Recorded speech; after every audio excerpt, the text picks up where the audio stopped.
So I've been seeing on like Facebook and all these places that there's people that tell stories about their past. Well, half of them I don't believe them, and the other half I do. I've learned that this world nowadays cares only about the beautiful and all the people who are rich.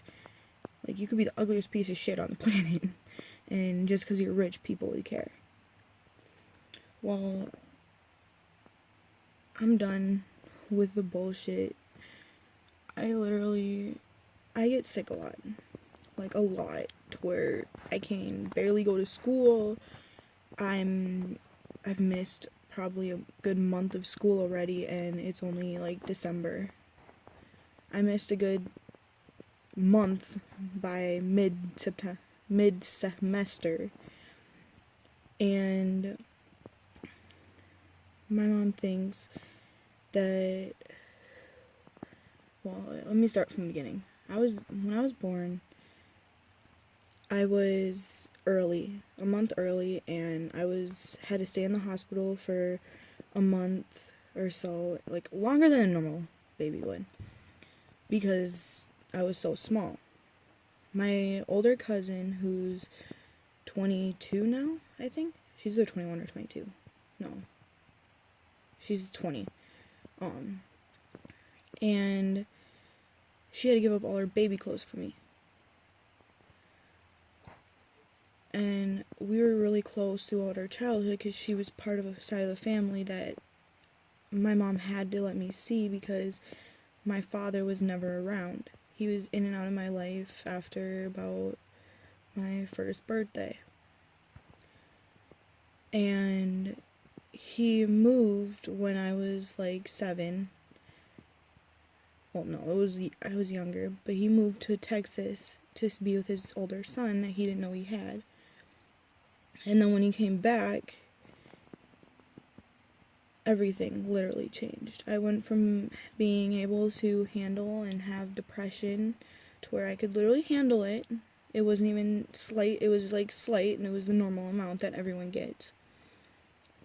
And it went to severe depression when you came back.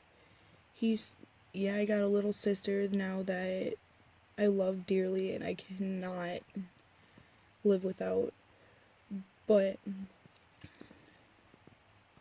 the worst thing that happened to me in my childhood was I was abused by a babysitter. And I was bullied. Those are the only two things that happened. When my father came back, he started saying he raised me.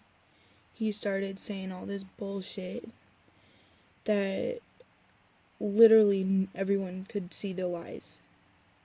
Everyone who's known our family since the beginning could see the fucking lies that he was saying. So when I was about, I think it was 11. Sorry, it's like freezing cold out, and that's why you can, on top of my smoke. But when I was 11, I attempted suicide the first time. My father was an alcoholic. He didn't care about shit. He was never there to begin with. And my mom, when she gets depressed, she doesn't take care of anyone, She just sits in her lets the depression take over her life. She doesn't, because when I was younger, when I first got my first stitches, which were right here, I was on the counter and I fell. This was like 2nd grade. It was before 2nd grade, I can tell you that.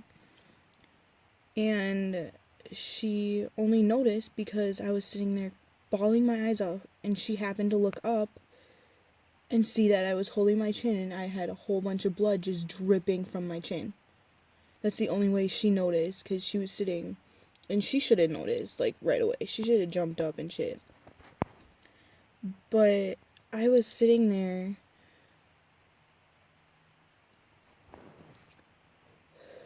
contemplating my own death, And at this time, I had my first boyfriend, my parents. And I attempted suicide, and I still have this cut on my wrist. 1 second. What, boo boo?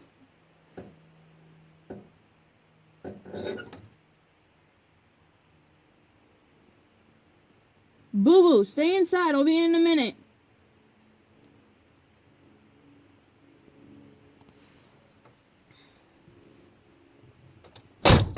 Sorry, my little sister called me, and I'm outside, as you can tell. But what ended up happening is I told him about it, and he went and told my parents.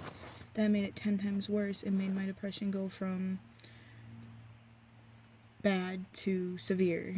Like, I'm kind of babysitting my sister, so I'm like trying to hurry. But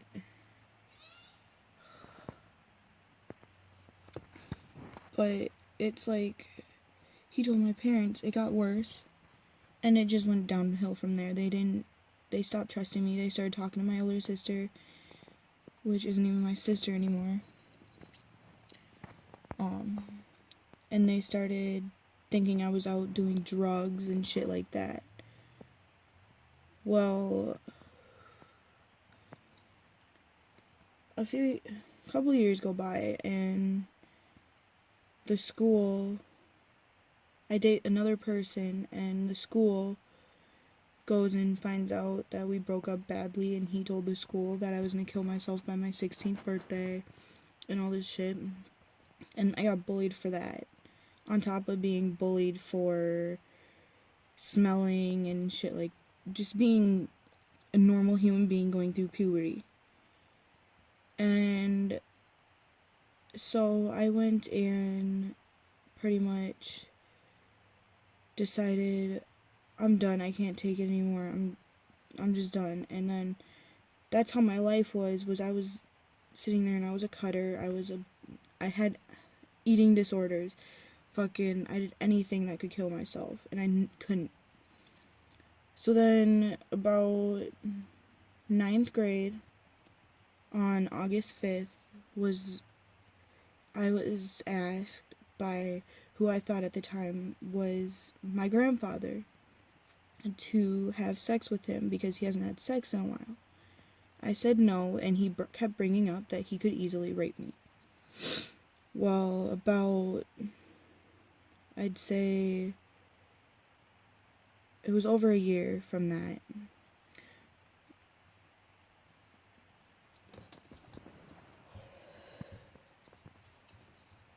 It was over a year from that, and it was middle of the school year, and I was living at this time. I'd moved at the beginning of the school year to live with my grandparents because my family was moving, and I didn't want to change schools. I get asked at the bus stop. Well, there's 2 group homes that were by my bus stop. One of the people from the group home wasn't allowed to leave the house. He left not only left the house, but sexually harassed me for a little bit, and was harassing me and kept trying to get me to go on a date with him and stuff like that. And at this time, I'm dating someone who actually seems to care. I don't trust people to begin with because of all the stuff that's happened in my childhood. But he seemed to care. And he went and pretty much got pissed, and he wanted to go and beat the living shit out of the dude. He wanted just to pretty much kill the dude. And so we thought it was just a one-time thing, and so I told my mom, and we went to go report him. Well, the police couldn't do anything because he was in a group home. And then they went and talked to the person after he came out. There was people around, and he tried kissing me, tried getting hugs from me and stuff, kept trying to get my number. And so he finally would leave when the bus driver comes. It got to the point of where I wouldn't go to the bus stop in the mornings. And at night, I was scared to get off the bus. Like, I was tempted to ask the bus driver to drop me off at a different place. It got to the point of where we had to call the bus company and get an extra bus stop because of it. And so when the bus company helped and they proceeded to take it and get a new bus stop for me, I had to do a little bit extra walking, but I was okay with that because it was almost the end of the school year and it wasn't too cold then. Well, I went and I've been through so much that most people, I've been looked at, my family, they looked at me and flat out said, I don't know how you're still living. You've been through so much that if I was going through what you went through, I would end up dying by the end of it. And since then, I've gone through people abusing me through my whole life, and I've pretty much gone through many people raping me since then. I've gone through just a lot of bullshit that a 16, 17-year-old shouldn't go through. My father now is in jail because he was accused of raping someone.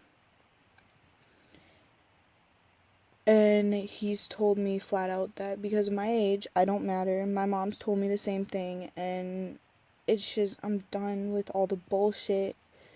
Like, literally, I'm done with all the fucking bullshit. Like, my mom tries to break up every relationship she knows I'm in. Everyone just tries to break up every relationship I'm in that they know of. And it's like, let me finally be fucking happy, because I'm actually happy with the person I'm with. Yeah, we've been through shit we shouldn't have, but I'm actually happy. We're surviving long distance because I've moved an hour away. But it's like, are you fucking kidding me?